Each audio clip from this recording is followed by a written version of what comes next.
Hello and happy Wednesday. It's awesome to be here with you again. Where are you checking in from? Where are you watching this from? I would love to know what state, what city, what country, where are you at?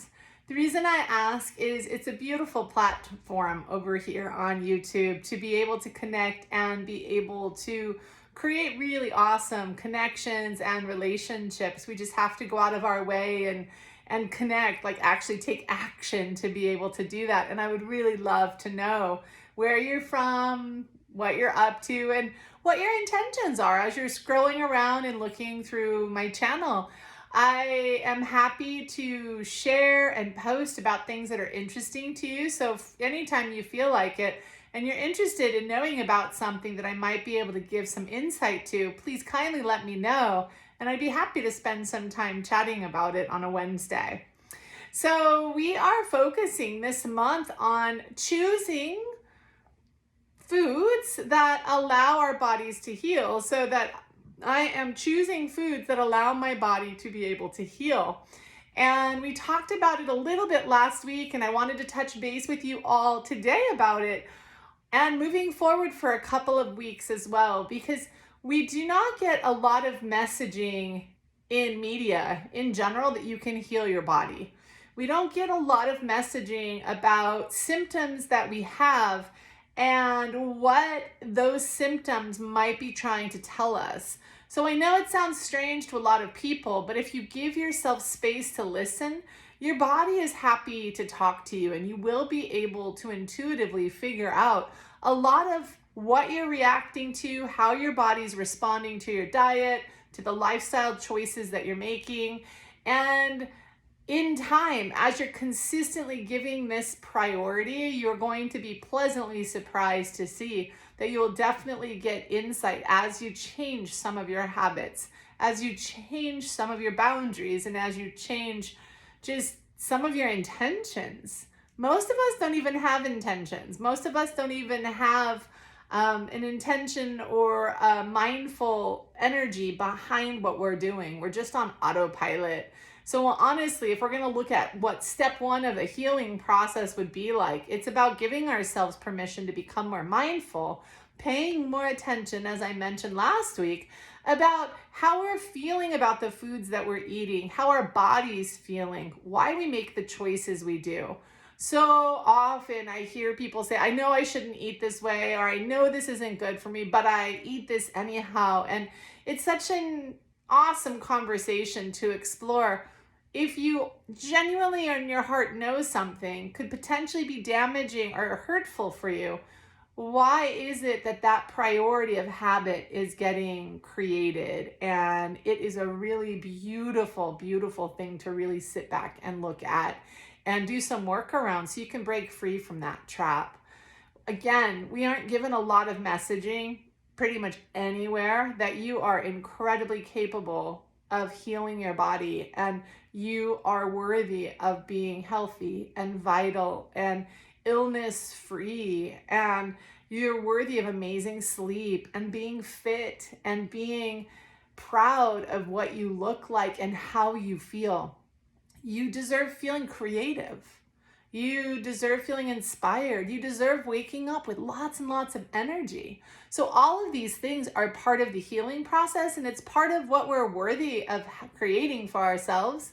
It's ours if we choose to look at what our habits are that might not be allowing that to feel like it's ours. And that's such an important thing, and an important piece is personal accountability of paying attention. For those of you that are in relationships, if you ignore the person that you're with, you're going to have problems.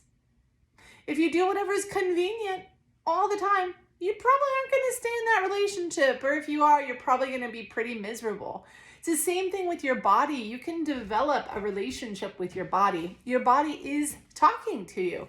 If you're feeling inflamed, if your cycles are off kilter, if you, again, you're not getting sleep, if you're getting constipated, if you're getting headaches, if you're getting acne, these things are all indicating something is out of balance. And be willing to give yourself permission to break through the habits, to create the changes that will be required for you to be able to heal. You know, people have a tendency of thinking that if they work with a medical intuitive or a healer, a spiritual healer of some type, that they won't have to do their own work. And that's not how it works. People oftentimes think you're going to have a session and it's like magic fairy dust falls all over the place. It'd be cool if it worked that way, but for the most part, most situations, it doesn't happen like that. I would say perhaps there's some organic, maybe different choices that people are making from time to time, or maybe they're going to someone and maybe it seems like it's instantaneous, but typically there's action that's connected to getting results in the healing process.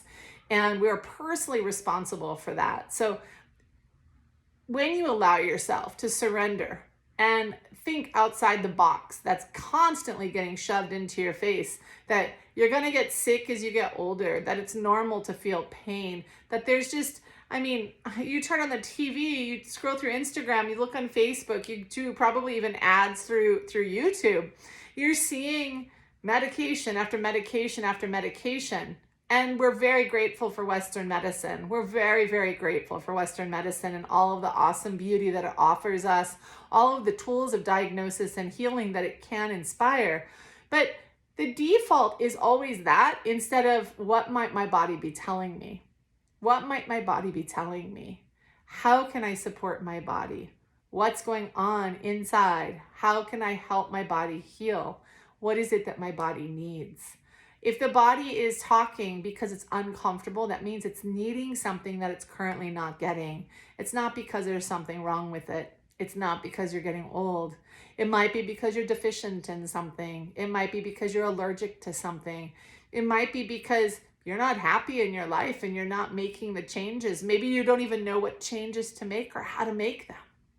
All of these things, we don't judge. All of these things we just think about.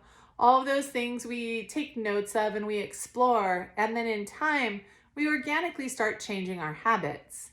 So when it comes to allowing ourselves to heal, mindfulness and paying attention is critical, number one. Number two, it's really important to understand that processed food isn't great for the body. When you go to a grocery store, and I'm sure you know this, but when you go to the grocery store, you're able to actually stick pretty much on the outside aisles, right? So you can get your produce, you can get your proteins. If you're eating dairy, you can eat your dairy. You can eat all of your vegetables. All of that's located pretty much on the outside aisles. For the most part, what's on the inside is normally processed food. You might think, well, yeah, but that's how it is. If you want to have extraordinary health, I'd like you to look around at people in your life and see who in your life has extraordinary health that you would define as extraordinary health, and ask them what they're doing. Ask them what their lifestyle's like. Ask them what their diet's like. Ask them what their sleep is like. Ask them what their entire lifestyle is like. Because our bodies just respond to what we're doing and the actions that we're taking and what we're eating, all right? It's really important to understand this. Again, we're not getting that messaging even 1 out of 10 when it comes to what we see online. We see fear, we see people being upset, we see fear, we see the complete consistency that it's okay to not feel well, that it's normal to feel depressed, that it's normal to feel anxious, that it's normal to feel achy, that it's normal to have menstrual cramps. It's not normal. That means the body's talking to you. That means the body needs something that it's not currently getting, but we don't hear this all the time. And that's the coolest part for me about my job. And my job, I have been blessed. It's the only job I've ever really had long term. And it is something to be able to teach people how to choose to heal by their actual choices they make. It's mind-blowing to a lot of people. It's mind-blowing to think that you can eat differently and you can fix your weird, crazy, spasmodic blood pressure, or that you can affect and heal your blood sugar. It's remarkable to people when they experience that. But people would say, well, what do I have to sacrifice? Well, you make changes for the outcome that you're looking for. Would that be a sacrifice? It's a choice. Is that a sacrifice, though? If I eat a certain way and I'm 50 years old and my digestion works well. I fall asleep at night. I wake up in the morning. I have high energy. I'm not overweight. I'm taking care of my body. My skin looks good. My hair looks good. My whole body is working well. My blood work looks really well. What would I put my finger on saying that that was a sacrifice? But processed food is hard for the body to break down. You only have so much energy to work with in a given day. Processed foods is anything in a pack. If you ate like nature intended you to eat, it would be a very different world of health we would live in, meaning whole grains, some grains, fats, healthy proteins, fruits and vegetables, right? As grown as close to nature as possible. Very difficult to find that present day, but you can find it, and you can find things that are grown locally, and you can take time and go out of your box, but most people don't have the time. So this is the thing, you can proactively take time, or you can be forced to take time when you end up feeling sick and ill. And again, this isn't a threat. This is just a way to think about the idea of a sacrifice. Processed food means it takes a lot of energy for the body to break down. A lot of processed food has a lot of sugar in it. It has a lot of foods that convert to sugar, creates a lot of acid in the system, and it creates a lot of inflammatory response in the system.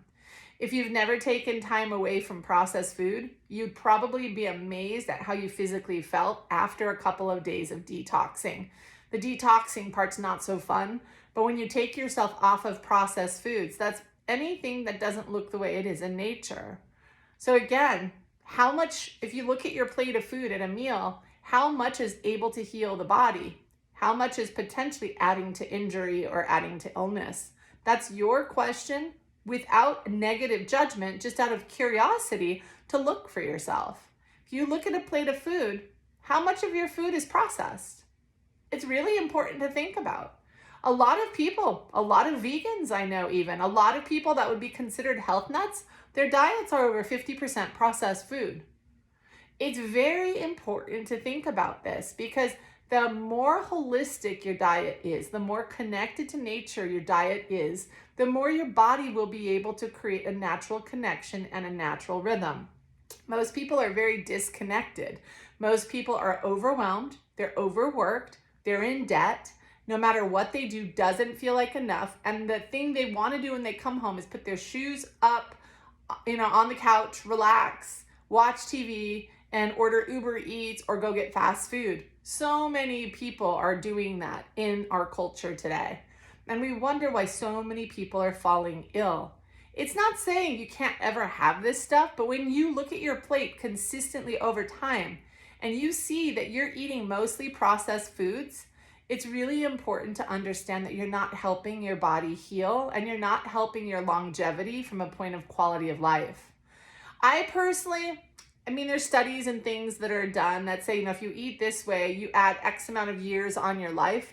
I like to think of it more as quality of life that you create for yourself. I'm more youthful than a lot of 25-year-olds that I know. I have more energy and endurance than a lot of younger people that I know because I live a life in harmony that feels good to me and it feels connected to nature as much as I possibly can.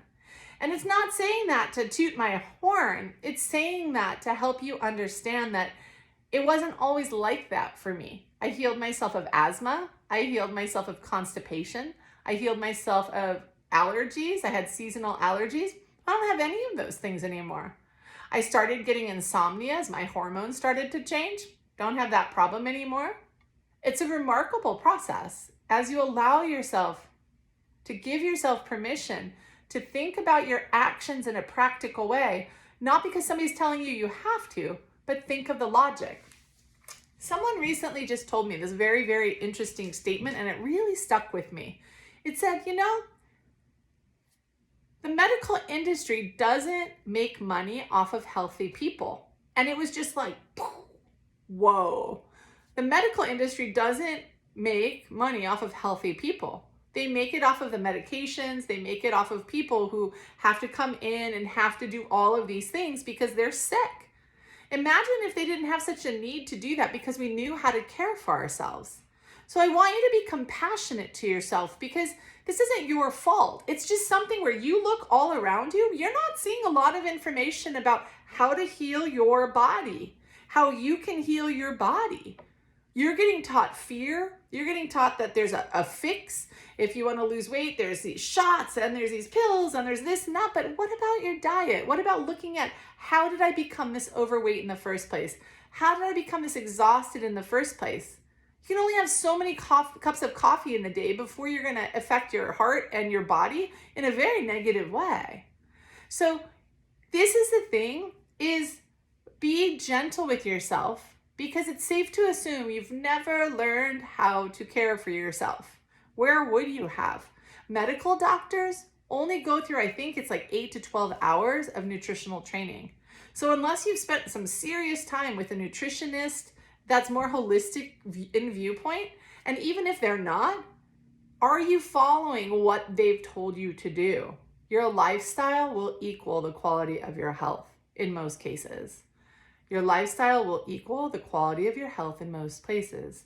The people you spend time with, the kind of sleep you get, your hydration, the quality of foods that you eat, the foods that you eat. So those are two things, right? The quality of food and the food that you eat. Super duper duper important. And be kind to yourself and be gentle with yourself. Don't hear these messages and think, oh my God, there's something wrong with me. This should be easier. Most processed foods are highly addictive. They put things in there that are very addicting to the system. There's different food coloring. There's all kinds of stuff that can happen in packaged food. Again, it doesn't mean you can't eat any of it, but how much are you really eating? When you look at your plate of food, is this helping your body heal, or is this adding to inflammation?